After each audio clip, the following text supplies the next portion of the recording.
ang huwad na biyaya, ang nasasakdal sa salita ni marunong, sa mga pangako ay matamis, ngunit ang aral niya sa batas naming pasakit. Ikaw niya sa anak ninyo, isaksak na lang ang pastakanan, hindi dapat kalapasin ng lubos! Huwag siya ay papabayaan! Ang bayan ay magkagulo! Masdan ang kanyang titig! Tila, apoy na tumutulaw sa budhi ng mga ulaga! Mas mabuti isang mamatay! Alang-alang sa kapayapaan! Kaysa sa buong Israel ay sa gulo madamay at mapahamak kapakailanman! Sandali! Mga kapatid, ang batas ba natin ay humahatol hingga ng ina? Tandaan ninyo, ang hatol na minamadali ay sugat sa katarungan. Ikaw ba ay nagmula rin sa Galilea? Huwag kang mangaral, Nicodemo! Walang propeta ang nagmumula roon! Kung siya ay may sala, inyong patunay ang liwanag, hindi sa sigaw, sapagkat ang ustisya hindi bunga ng galit, kundi ng katotohanan. Kahit ano bang isabit, mamamatay sa pilit, sa kuras isasabit, samantala ang inyong salita ay kahinaan. Ang bayan ay sumisigaw, at ang sigaw ng bayan ang mananaig. Sa bayan siya'y banta, sa templo siya kailaban. Ang tunay na anak ng Diyos ay hindi nagsasalita ng ganito. Siya'y ulaga, siya'y huwad, at siya'y tama katulad dito.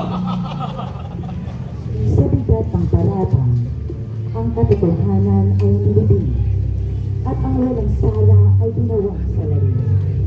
Dinala siya sa hukom ng Roma kay Pilato, upang ang habol ay formal na igawad.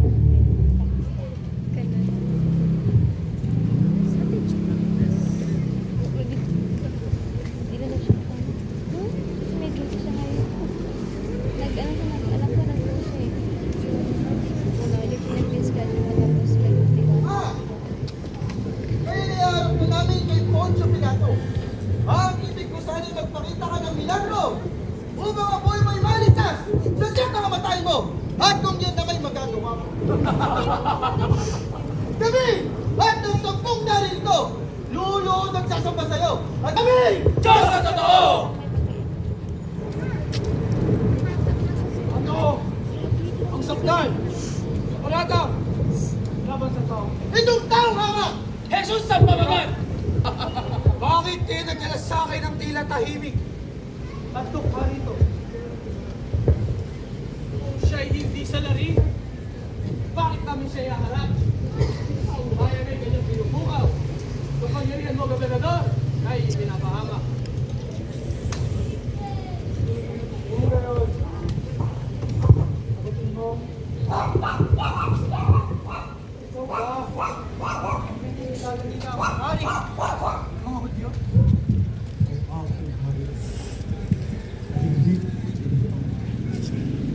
Sinito'y sa lupa ang aking lingkod na kailangan. Tunay, narito upang sa katotohanan ay magpasao lamang. Sinungaling! Wala kaming hari dito, kundi lamang si Tiberio! Sa harap ng kapangyarihan, ang katotohanan ay nakatayo. Ngunit ang tenga ng tao sa sigaw ng galit na katuang palagi. Wala akong makitang sala sa taong ito. Kahit ano bang sabihin, Mamamatay siya ang pilit sa krus! may sana siya. Sa bansang, sa bayan siya'y banta. Sa akin niya boy, sa templo niya galit siya. Kung ngayon, meron Tayo, okay yan sa lista. isang bilanggo ang palalayan. Sino ang nais niyong umawi?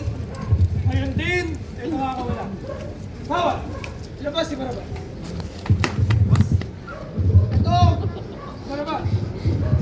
Pumatay tao at rebelde ng bayan. O si Jesus ng Galilea. Hindi niyong kinikilalang hari. Kailanman? Si Barabas ang palayain! Si Barabas ang buhayin! At si Jesus, anong gagawin ko sa kanya? Iba ko sa krus! Hindi! Hindi maaari! Sa bundok ng Golgotha siya'y dalhin at tapusin ang kalabastahan nito! Gobernador Poncio Pilato, ano ba't bakit hindi mo mahatulan yan palutin ng tao? Kapag yan ay hindi mo inanulan, hindi ka tunay na kaibigan ni Cesar! Hindi ko muna hatulan! At bakit? Ako muna! Hindi ka kailangan!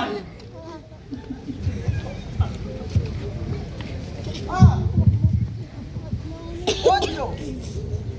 Baka hindi nagagayuma. Kaya dati ganyan na. Mabag-mabag, aba! Dari namin lahat na! Nagagayuma. Brigadier! Gobernador.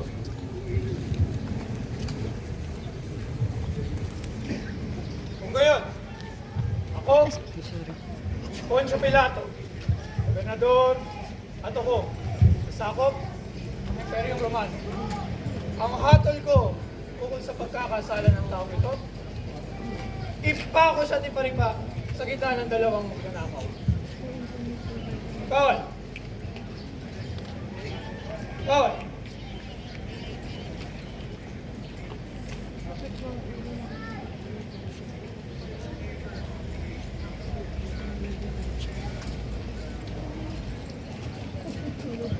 Wala akong pag-alaman sa kamatayan ng tao yan.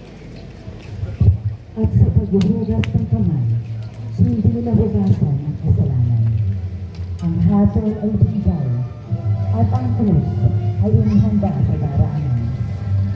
Mula sa bulwagan ng bukong hanggang sa landas ng hirap, magsisimula ang paglalakbay patungo sa Kalbaryo, daan ng pag-ibig at sakripisyo.